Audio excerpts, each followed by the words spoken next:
Halo Fitness Mania, kali ini kita akan membahas tentang otak dan otot.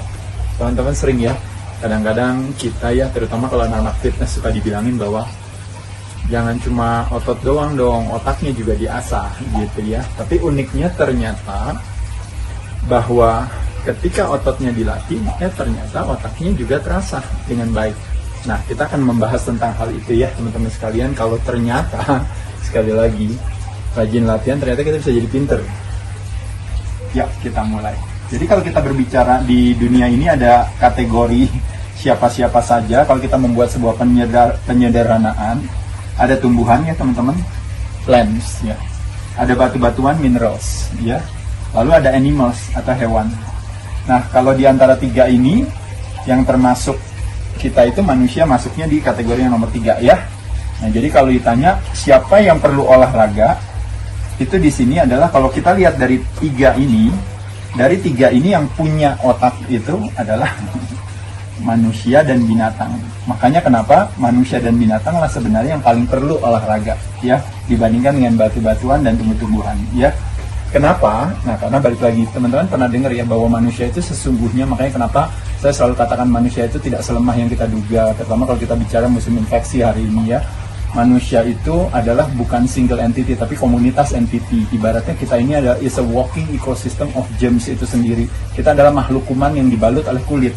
Jadi di dalam tubuh kita itu terdiri dari 6 triliun sel. Juga di dalamnya juga ada kurang lebih sekitar 60 triliun bakteri, ada 380 triliun virus dan yang lain-lainnya. Kita ini adalah satu organisme yang memiliki, kalau istilahnya orang bilang itu unifying principle yang disebut dengan yang namanya sistem syaraf. Makanya kenapa di sini kadang-kadang yang saya katakan ya teman-teman sekalian, jadi kalau kita mengadopsi ketakutan dan kecemasan sebagai gaya hidup kita, maka mengharapkan sebuah imunitas itu bisa tinggi, itu tidak akan terjadi. Kenapa? Karena kita akan mengirim signal pada sel di dalam tubuh kita, ya akhirnya pada saat itu sel prinsipnya tumbuh dan berkembang, atau dia akan memproteksi dirinya. Nah makanya kenapa begitu pentingnya sistem, kalau istilahnya arsitek kekebalan tubuh itu, karena manusia memiliki ada yang disebut dengan namanya sistem syaraf tersebut ya. Jadi sistem syaraf ini kalau istilahnya itu allow sel kita itu untuk to be aware of each other gitu. Makanya perbedaannya sel yang banyak di badan kita dengan misalnya amuba yang ada di kolam di luar sana, perbedaannya itu cuma hanya di sana karena lebih kepada nervous system.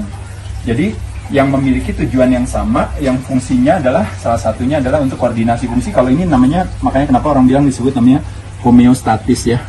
Jadi menciptakan keseimbangan di badan kita itu kita bisa menciptakan keseimbangan pada saat, makanya kenapa kalau seandainya mungkin kita sakit, pada saat kita misalnya mungkin ada satu dan lain hal, badan akan mencoba menciptakan keseimbangan atau menciptakan mekanisme defensif, atau istilahnya dia akan mencari alokasi sumber daya energi yang lain. Nah, salah satunya kan teman-teman ingat kan waktu kemarin kita bicara soal diet gitu ya, soal strategi diet. Ketika teman-teman puasa, badannya cerdas gitu, tubuh kita itu terlalu cerdas ya teman-teman sekalian. Makanya kenapa dia akan menciptakan keseimbangan tersendiri. Wah, nggak dikasih makan dari karbohidrat, dari gula, dia akan mencari cara untuk bagaimana ya dia pakai lemak misalnya sebagai sumber tenaga, karena badan kita masih punya lemak. Dan pada saat itu dia tingkatkan hormon kita tertentu, gimana caranya supaya nggak pakai otot, gimana caranya supaya pakai lemak dan sebagainya. Jadi fungsinya adalah bisa untuk koordinasi fungsi, bisa koordinasi gerak juga ya. Nah jadi sekali lagi makanya kenapa perlu otak gitu. Nah siapa saja yang memiliki sistem syaraf ini, dialah pasti yang memiliki, kalau istilahnya membutuhkan otak. Dan otak itu membutuhkan gerak atau olahraga. Ya nanti kita akan bahas lagi nih. Kita langsung masuk lagi contohnya. Nah jadi kalau kita berbicara batu-batuan ya teman-teman, minerals, itu live gak? Jawabannya enggak. Tapi itu move gak? Dia juga nggak move. Kalau tumbuhan alive gak? Dia alive. Tapi dia bergerak gak? Dia nggak bergerak. Nah kalau hewan dan manusia, kita live gak? Yes. Kita move gak? Move. Makanya kenapa kita butuh otak. Ya. Jadi siapa yang butuh exercise adalah yang punya otak. Gitu ya. Justru bukan kebalikannya. Kita gara-gara latihan terus ya dibilang nggak pernah peduli sama otaknya, justru kebalikannya ya. Nah jadi ada sebuah konsep kalau teman-teman tahu ya, uniknya daripada otak kita, dan otot kita adalah salah satu organ tubuh kita yang justru membutuhkan, kalau istilahnya calorie expenditure-nya paling gede, paling banyak, paling boros sebenarnya gitu ya. Otak sendiri hanya cuma berapa persen, tapi kalau otot terangka itu banyak sekali di badan kita. Nah, prinsip daripada otak dan otot itu adalah kalau kita nggak gunakan, kita pasti akan kehilangan. If you don't use it, you lose it. If you use it, dia akan terasa gitu ya. Jadi kalau istilahnya, kalau otot itu kalau rajin dilatih sama teman-teman ya, apakah melakukan aktivitas latih kontraksi, mungkin wall sit, mungkin plank, mungkin berbagai aktivitas, ketika dilatih maka otomatis otot itu akan tumbuh dan berkembang. Makanya terjadi yang namanya, kalau istilahnya, hypertrophy ya. Dilatih dia makin kuat. Ketika dia makin kuat, kita mengedukasi badan kita untuk bilang, nanti mau dilatih lagi loh, ini mau dilatih lagi, jadi kita harus lebih kuat, jadi harus lebih kuat. Nah, pada saat itu makanya kenapa jadi kuat, ototnya juga jadi besar. Kebalikannya, kalau seandainya misalnya tidak dilatih otot kita gitu ya, otot yang nggak dilatih, maka yang terjadi kebalikannya bukan hipertrofi, tapi yang terjadi namanya atrofi. Akhirnya jadi lemah. Contohnya kalau teman-teman misalnya pernah patah ya, pernah digips dan sebagainya, ketika nggak dimanfaatkan, nggak digunakan, maka akhirnya pelan-pelan makin lemah. Dan uniknya daripada kalau kita berbicara otot itu, kita berhubungan dengan tulang. Otot dikencangkan dan terangsang kekuatannya tulang. Makanya kenapa kemarin saya bercerita soal komposisi tubuh. Salah satunya yang akhirnya terjadi disharmonisasi komposisi tubuh adalah ketika teman-teman tidak memperhatikan yang namanya otot. Jadi di sini sebenarnya saya mau menyampaikan kepada teman-teman, bukan cuma otot itu membakar gula, bukan cuma otot itu is organ longevity, bukan cuma otot itu bisa bantu untuk metabolisme, tapi ternyata otot juga itu berpengaruh terhadap apa? Berpengaruh terhadap otak. Kenapa? Karena otak itu untuk bisa berfungsi itu dia membutuhkan signal gitu. Dan signalnya datangnya dari mana teman-teman sekalian? Karena tujuan daripada otak kita itu kan dia memproses signal gitu. Nah, signalnya datang dari mana teman-teman sekalian? Nah, teman-teman lihat di sini. 90% datangnya daripada aktivitas gerak kita. Makanya semakin kita rajin bergerak, makanya kita akan semakin cerdas. Semakin kita nggak bergerak, otomatis pasti akan memiliki gangguan sedikit. Kenapa? Karena itu akan mengurangi signal ke otak kita. Nah, jadi sekali lagi teman-teman sekalian, adalah salah paham ketika beranggapan ada bahwa, aduh kamu cuma mikirin otot aja ya, olahraga aja nggak mikirin otak. Justru kebalikannya teman-teman sekalian, yang cerdas ya, bukan cuma tentunya dari olahraga saja, tapi juga banyak hal. Salah satunya misalnya pattern interruption gitu ya, dan sebagainya. Nanti kita akan bahas. Tapi intinya sekali lagi, kalau berbicara dari movement itu, yang paling penting kalau kita berbicara movement itu, teman-teman kalau tahu yang namanya tulang belakang. Ya, jadi makanya kenapa salah satu aspek fisikalitas daripada aktivitas yoga, kalau teman-teman tahu itu is all about asana, itu all about spine control. Kenapa spine control atau kenapa tulang belakang? Karena ada istilah yang mengatakan adalah tulang belakang itu adalah is higher receptor density than other body part dibandingin dengan yang lainnya. Kenapa? Karena dia fondasinya teman-teman sekalian. Jadi kalau tulang belakangnya sehat, teman-teman rajin melakukan aktivitas geraknya, maka dia akan menciptakan suatu koordinasi yang baik buat badan kita. Makanya kenapa kita dalam bergerak, bayangin kalau misalnya tulang belakangnya misalnya luka atau cedera atau kaku, maka otomatis hanya untuk menggerakkan tangan aja udah berat. Kadang-kadang mau noleh aja udah susah gitu, hanya gara-gara tulang belakangnya. Tapi kalau tulang belakangnya rajin lakukan aktivitas olahraga, teman-teman menjalankan apa? Kadang-kadang jalan kaki, kadang-kadang berenang, kadang-kadang naik sepeda, kadang-kadang melakukan berbagai aktivitas olahraga permainan misalnya, itu teman-teman baik sekali gitu. Nah, kalau lebih fokus lagi kepada spine control, teman-teman bisa melakukan aktivitas yang disebut namanya asana di yoga, termasuk juga pranayama ya kalau ngomongin, karena nafas kita juga akan berpengaruh juga. Lalu selain itu juga mungkin kalau teman-teman bisa pilates, core gitu ya. Mungkin kalau ada yang cedera atau apa, makanya kenapa salah satu pendekatannya misalnya chiropractic, itu tujuannya itu hubungannya salah satunya fokusnya memang ke tulang belakang juga. Lalu berbagai aktivitas yang tadi saya katakan tadi itu membantu kita untuk kita juga tetap aktif gitu. Jadi movement itu akan membuat otak itu menjadi berfungsi. Kenapa alasannya saya katakan movement membuat otak menjadi berfungsi, teman-teman sekalian? Teman-teman pernah perhatikan nggak mungkin sahabat-sahabat kita atau saudara-saudara kita yang lagi koma atau mungkin baru kena stroke gitu dan sebagainya, apa yang terjadi pada saat koma dan stroke itu? Apa yang terjadi? Tidak terjadinya gerakan gitu ya. Pada saat tidak terjadinya gerakan, maka otomatis terjadi yang namanya brain shrinkage. Nah, ini yang mungkin yang tadi saya bilang tadi kelewatan di sini, yaitu adalah ketika otak tidak diasah, apa yang terjadi? Penurunan signal. Disebabkan karena apa nih? Disebabkan karena kurang gerak. Maka pada saat itu terjadi pengecilan otak atau yang namanya brain shrinkage. Jadi shrinking brainnya.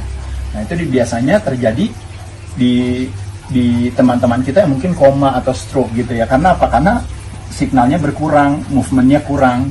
Akhirnya pelan-pelan terjadi degenerasi otak gitu, kaku, permanen, deformities. Makanya kenapa butuh apa? Fisioterapi. Makanya teman-teman kan bisa lihat, harus disuruh gerak sampai akhirnya nanti pelan-pelan dia bisa lebih. Makanya kenapa rehabilitasi dilakukan dengan cara mulai dengan gerak. Jadi teman-teman di sini, teman-teman biar paham gitu bahwa aktivitas gerak kita justru malah membuat kita menjadi lebih cerdas, bukan kebalikannya.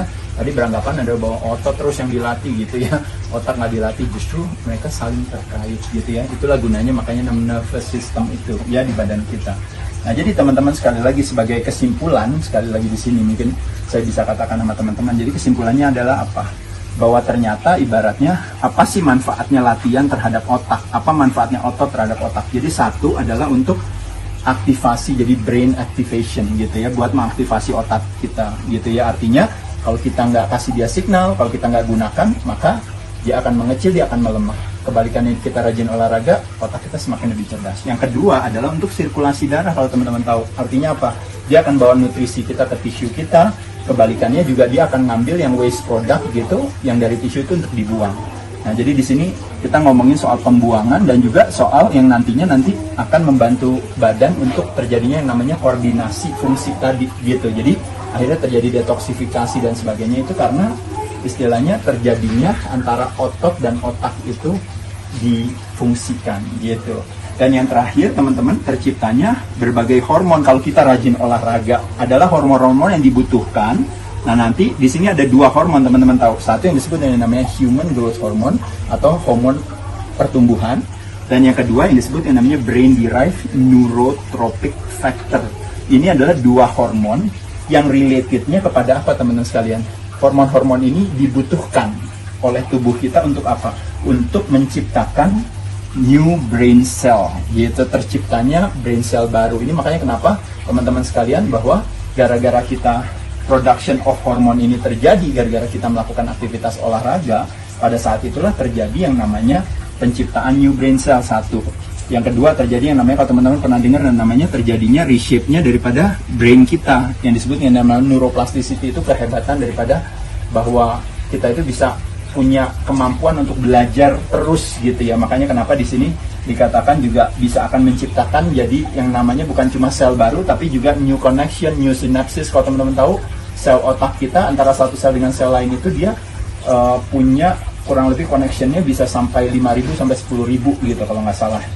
Lalu yang terakhir itu rewire brain kita, artinya apa? Kita punya kemampuan untuk terus belajar. Jadi ada satu istilah yang mengatakan katanya old dogs cannot learn the new tricks katanya ya. Sesungguhnya nggak sesederhana itu. Justru kalau teman-teman rajin melakukan aktivitas olahraga ya dan sebagainya, nah kita bisa belajar sesuatu hal yang baru. Dan pada saat itulah setiap hari kita bisa lebih cerdas dari sebelumnya kalau kita melakukan berbagai aktivitas ini. Tapi khusus untuk di nomor 3, kalau nomor 1 dan 2 memang kita bisa lakukan dengan cara yang tadi yang saya katakan, dengan cara mungkin jalan kaki, berenang, naik sepeda, mungkin apa. Tapi khusus untuk yang ketiga teman-teman, nah ini yang hubungannya dengan aktivitas melatih otot kita. Jadi satu adalah mesti latihan beban, kedua adalah melakukan yang namanya high intensity interval training, atau misalnya paling gampang aja misalnya melakukan aktivitas yang namanya misalnya sprint gitu misalnya. Aktivitas ini beberapa aktivitas ya kalau teman-teman tahu, yang kalau kita melakukan aktivitas ini kurang lebih misalnya ya boleh 10 menit aja, nggak usah lama-lama ya, karena ini kan bikin kita stres juga ya. 10 menit kira-kira dilakukan seminggu 3 kali aja, seminggu 3 kali, maka apa yang terjadi? Kita akan memberikan kesempatan kepada tubuh gitu untuk memproduksi berbagai hormon-hormon ini tadi, yang memungkinkan kita jadi akhirnya bukan cuma badannya berotot, tapi otaknya juga bisa jadi lebih cerdas. Paham ya teman-teman sekalian? Jadi kesalahpahamannya di sini adalah kebalikannya. Beranggapan ada bahwa mikirin otot terus ya, otaknya nggak dipikirin. Justru yang terjadi kalau kita rajin mikirin otot kita, maka otomatis otak kita akan diuntungkan. Kurang lebih itu ya teman-teman. Semoga bermanfaat informasinya. Ini sebuah informasi yang menguatkan hati kita untuk terus melakukan aktivitas olahraga. Saya ucapkan terima kasih. Semoga terus memberikan kebaikan dan kebermanfaatan bagi diri kita dan orang lain. Cheers!